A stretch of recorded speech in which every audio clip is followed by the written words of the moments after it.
Effectivement, aujourd'hui on parle de Braquage à l'ancienne, la dernière comédie fun à l'américaine. Braquage à l'ancienne, c'est un film réalisé par Zach Braff, avec un casting assez monstrueux. On a Morgan Freeman qu'on présente même plus, Michael Caine que tout le monde connaît aussi, et pour citer que quelques rôles récents, c'était le Alfred de la trilogie Batman de Nolan, où il était aussi dans les 2 volets d'Insaisissable.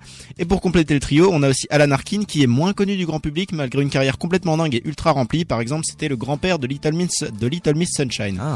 Et il y en a des tonnes d'autres encore, mais on en reparlera après parce que maintenant on va revenir au film et je vais peut-être respirer un coup. Willie, Joe et Al sont 3 retraités américains qui se font retirer leur pension de retraite suite à une manœuvre qui, à mon avis, est absolument pas légale, mais je suis pas totalement sûr.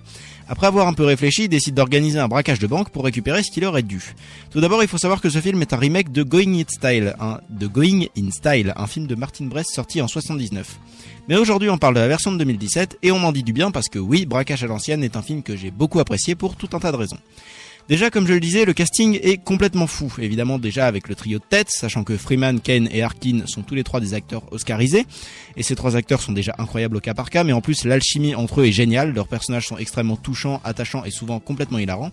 Et au-delà de ces 3-là, au niveau acteurs secondaires, on a aussi du très très lourd, avec par exemple Christopher Lloyd, le Doc Brown de Retour vers le futur, et un de mes acteurs préférés que je m'attendais pas du tout à voir et qui joue un petit vieux complètement taré et encore une fois hilarant. On a aussi John Ortiz que j'ai l'impression de citer beaucoup trop souvent ces temps-ci parce qu'il était aussi dans le film Mes vies de chien dont j'ai parlé récemment. Waf. Et oui, waf. Et puis on a des tonnes d'autres, ça me prendrait des heures de tous les lister, mais retenez que tous les acteurs de ce film ont un talent dingue et qu'à l'écran ça marche excessivement bien. Ensuite, je voudrais aussi évoquer la bande originale et son utilisation, parce que la musique de Braquage à l'ancienne est prenante et efficace à un point inimaginable. En plus de ça, elle est constituée d'énormément de styles musicaux différents, bien souvent ponctués de jazz ou de blues, mais surtout dans un style extrêmement dynamique qui me fait beaucoup penser à un autre film, et c'est même mon point suivant. En fait, une énorme partie de la BO de ce film, ainsi que sa narration et même sa réalisation, m'ont fait penser au film Le Casse de Central Park, sorti il y a quelques années, avec à l'affiche Ben Stiller et Eddie Murphy. Que ce soit l'humour, les thèmes abordés, les 2 idées originales qui sont assez proches, mais surtout vraiment cette musique et cette réalisation, tout dans Braquage à l'ancienne m'a rappelé Le Casse de Central Park et ça m'a pas dérangé parce que c'était un film que j'avais beaucoup apprécié. Mais du coup en sortant de la salle j'ai tout de suite vérifié le nom du réal, Zach Braff, parce que j'étais persuadé que c'était forcément le même et en plus ça me disait quelque chose et je me suis heurté à une double surprise et non je me suis pas fait trop mal Anthony. Ah j'allais la faire. Et oui je sais.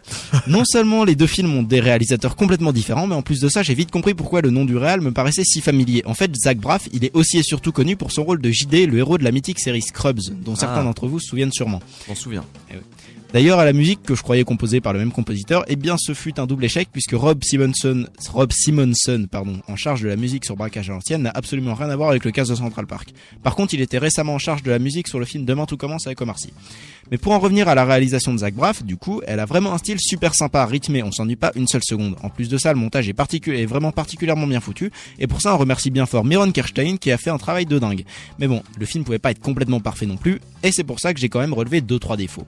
Déjà, malgré une narration plus qu'efficace, le film reste assez prévisible, les rebondissements sont relativement attendus et il n'y a pas grand chose de vraiment surprenant dans l'histoire. Ensuite, toujours sur l'histoire, il y a quelques facilités scénaristiques un peu dommages, on sent bien que les scénaristes n'ont pas voulu prendre de risques et ça manque peut-être un tout petit peu. Et puis comme souvent dans ce genre de comédie, malgré le trio de tête qu'on nous annonce partout dans les bandes annonces, il y a clairement un personnage principal entre guillemets qui prend le pas sur les 2 autres et qui se fait plus important. Ici c'est le personnage de Michael Caine qui prend ce rôle, c'est lui qui se pointe avec le plan, c'est lui qui trouve les solutions et c'est sur ces histoires de famille qu'on se concentre même s'il y a quand même plusieurs tentatives de donner de la consistance aux 2 autres.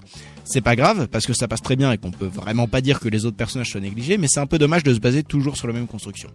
Après, ça gâche pas du tout le film, loin de là, et ces quelques défauts relèvent plus du chipotage que des points négatifs. Braquage à l'ancienne, c'est une comédie qui fait sourire, c'est une comédie dont on ressort content parce que c'est un film vraiment conçu pour faire du bien et ça marche. Zach Braff, qui signe ici son 3e film, est au meilleur de sa forme et j'espère qu'il va continuer comme ça pendant encore longtemps.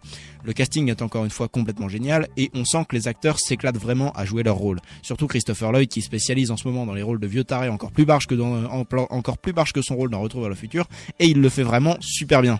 La musique est tellement géniale que je l'ai téléchargée de manière parfaitement légale direct après la séance. Enfin bref, tout autant de raisons et encore beaucoup d'autres qui me forcent à vous conseiller d'aller voir le plus vite possible Braquage à l'ancienne et d'y ramener toute votre famille en prime parce que vous allez passer un excellent moment. Merci beaucoup.